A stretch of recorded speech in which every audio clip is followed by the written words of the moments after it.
नमस्कार, मैं हूं सोमेश ढाका और आप देख रहे हैं वीटीएस लाइव न्यूज़। और आज इस वक्त मैं मौजूद हूं भिवानी में। और भिवानी में जैसे कि मैंने आप लोगों को 2 दिन पहले बताया था, केवाईसी एक संगठन है, किसान युवा क्लब, और उसके द्वारा एक बड़ा कार्यक्रम यहाँ भिवानी में आज आयोजित किया जा रहा है। किसान बसंत महोत्सव के नाम से एक कार्यक्रम किया जा रहा है, जिसमें किसानों को समृद्ध बनाने के लिए वो तमाम चीज़ों के ऊपर बातचीत की जाएगी, जिनसे कहीं ना कहीं किसान समृद्ध हो, उसकी आय बढ़ पाए, उसकी जो खेती है उसको बेहतर बनाया जा सके।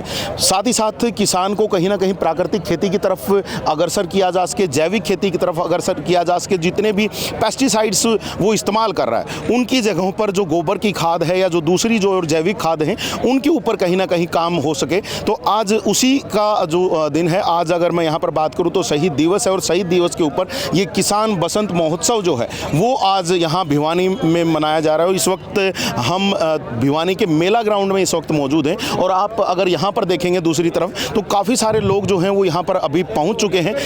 कार्यक्रम का अभी शुभारंभ हो रहा है, लेकिन उससे पहले ही आप देख पा रहे हैं काफ़ी सारे लोग यहाँ पर पहुँच चुके हैं। और दूसरी तरफ का भी एक बार आप दिखा दीजिए कि किस प्रकार से दूसरी तरफ भी पूरा का पूरा जो स्टेज है वो अच्छी प्रकार से तैयार करवाया जा चुका है। और इस स्टेज के ऊपर जल्द ही हरियाणा के बड़े ही मशहूर कलाकार जो हैं वो इस स्टेज के ऊपर दिखाई देंगे। अगर यहाँ पर मशहूर कलाकारों की अगर मैं बात करूँ तो मैं बात कर रहा हूँ यहाँ पर सपना चौधरी की, यहाँ पर आने वाली हैं सोनिका सिंह, अजय हुड्डा, जो बड़े नामचीन जो लोग हैं हरियाणवी इंडस्ट्री में, तो वो यहाँ पर पहुँच रहे हैं। उनके साथ साथ अगर मैं बात करूं तो अमित सैनी रोहतकिया जो हैं वो यहाँ पर अपनी परफॉर्मेंस देंगे। साथ ही साथ और दूसरी बात करूं तो राकेश शोरान जो है वो अपनी परफॉर्मेंस यहाँ पर देने वाले हैं। तो काफ़ी सारे जो अलग अलग जो कलाकार हैं वो यहाँ पर आज इस स्टेज के माध्यम से अपनी परफॉर्मेंसेस देंगे। और दूसरी तरफ अगर मैं यहाँ पर देखूँ तो उन परफॉर्मेंस को देखने के लिए जो लोग हैं वो यहाँ पर काफ़ी सारे पहुँचे हैं। साथ ही साथ काफ़ी सारे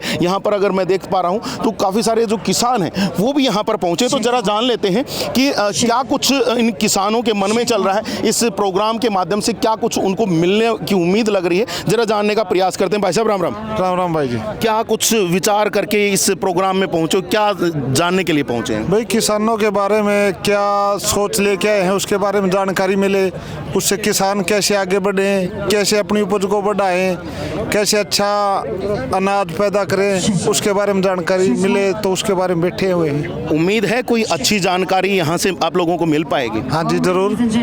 अगर इतना बड़ा प्रोग्राम, इतनी बड़ी ये सोच लेके आए हैं तो कुछ ना कुछ सीखने को मिलेगा। जी, सीखने को मिलेगा। ताऊ जी क्या कहोगे, आजकल की जो खेती है उसमें क्या बढ़िया चीज़ और यहाँ से सीखने को मिल पाएगी, ताकि आप अपनी खेती को और ज़्यादा उपजाऊ बना पाएंगे, फसल ज़्यादा हो पाएगी, आपकी आय बढ़ पाएगी? भाई फसल तो ज़्यादा खर किसान पहले भी कर रहा है, आगे भी कर लेगा, लेकिन किसानों को उचित भाव चाहिए और वो मिल नहीं रहा है, किसी सरकार में नहीं दिया है। अब ये वाली सरकार क्या करेगी, कैसे करेगी? पर यहाँ पर आज ये प्रोग्राम तो है जैविक खेती के ऊपर, क्या जानकारी देंगे वो बाद में पता चलेगा। कोशिश तो हम इसीलिए आए भी क्या कुछ अच्छा मिले यहाँ से। तो लग रहा है जैविक खेती से आप लोगों की आय कहीं ना कहीं बढ़ पाएगी? आय का तो जब भाव मिलेगा तो बढ़ेगी, वैसे नहीं बढ़ेगी। जी बिल्कुल। यहाँ पर आप सुन सकते हैं कि काफ़ी जो लोगों को उम्मीद है कि हो सकता है कि अच्छा भाव मिल पाए। सर क्या लगता है, अगर जैविक खेती करेंगे, प्राकृतिक खेती करेंगे तो कोई भाव बढ़ पाएगा, या फिर वही जो एक आम मंडी में जो आपको भाव मिलता है वही यहाँ पर भी मिल पाएगा? मैं भीम सिंह डागर गांव सेलंगा जिला झज्जर से 2011 से हम प्राकृतिक खेती कर रहे हैं जी। और इसी मुहिम को आगे बढ़ाने के लिए हम आज यहाँ पे आए हैं। किसान की मुख्य समस्या है बिक्री जी। आज मेरे देश का हर किसान समझता है कि मैं जो जहर डाल रहा हूँ वो गलत डाल रहा हूँ, लेकिन उसके सामने मुख्य समस्या है बिक्री की। नहीं तो कोई सरकार प्लेटफॉर्म दे रही है, नहीं कोई संस्था एनजीओ आगे आ रहे हैं कि भाई किसान का जो है ना उचित मूल्य पर अनाज बिकवाएं जी। तो जब बिक्री का साधन हो, एक रास्ता निकल जाएगा तो देश का किसान जहर को छोड़ के जैविक खेती करने लगेगा। ठीक है, तो अब किसान युवा क्लब के द्वारा जैसे एक बड़ा इनिशिएटिव लिया गया है कि कहीं ना कहीं जैविक खाद की तरफ लोग बढ़ें, जो गोबर की खाद है उसका इस्तेमाल करें, कहीं ना कहीं प्राकृतिक या जैविक खेती ही करें, तो उसके माध्यम से कहीं ना कहीं आप अब वो बेहतर फसल उपजा पाएंगे। मैं सबसे पहले 3 साथियों की जिन्होंने ये अच्छी पहल की है इनको साधुवाद देना चाहता हूँ।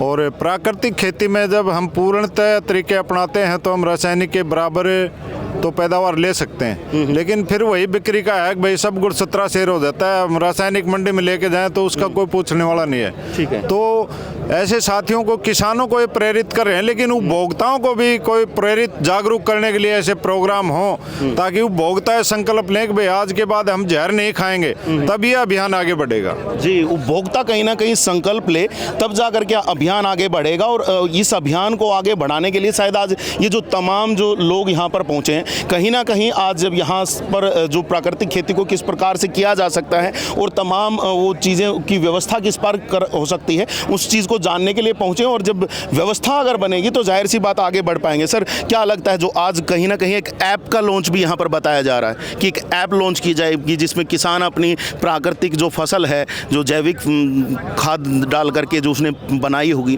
तो उसको वहाँ पर डाल पाएगा कि मैं यहाँ पर प्राकृतिक खेती कर रहा हूँ। और जब आपकी फसल आएगी तो कहीं ना कहीं जो उसके उपभोक्ता होंगे वो भी उससे जुड़ेंगे कहीं ना कहीं। सही बात है सर।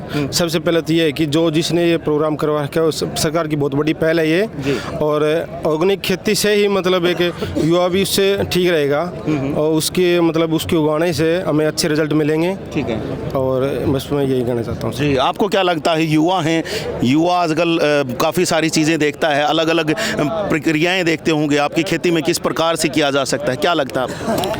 भाई पहले तो ये बात है कि मतलब ये जो प्रोग्राम कराया ये बिल्कुल सही है, ये महात्मा जी ने करवाया है, सही है। लेकिन खाद खा खा के बच्चों में ज़्यादा एक तो कुपोषण होने लगा है। ऑर्गेनिक खेती से मतलब ताकत पहले जैसी आएगी, पहले वाला खाना तो सबने छोड़ दिया है। लेकिन अभी क्या है, ये खाद घेर दी, यूरिया घेर दी, वो ऑटोमेटिक बढ़ जाती है, उससे बच्चे में ताकत नहीं रहती पहले जैसी। पहले बच्चे थे मतलब खेला कूदा कर दे, अब ये फ़ोन के पीछे पड़ गए, ईसाई खाना हो गया, ईसाई सारा सिस्टम हो गया। तो इसकी पहल करी है हमारे संत महात्मा जी ने।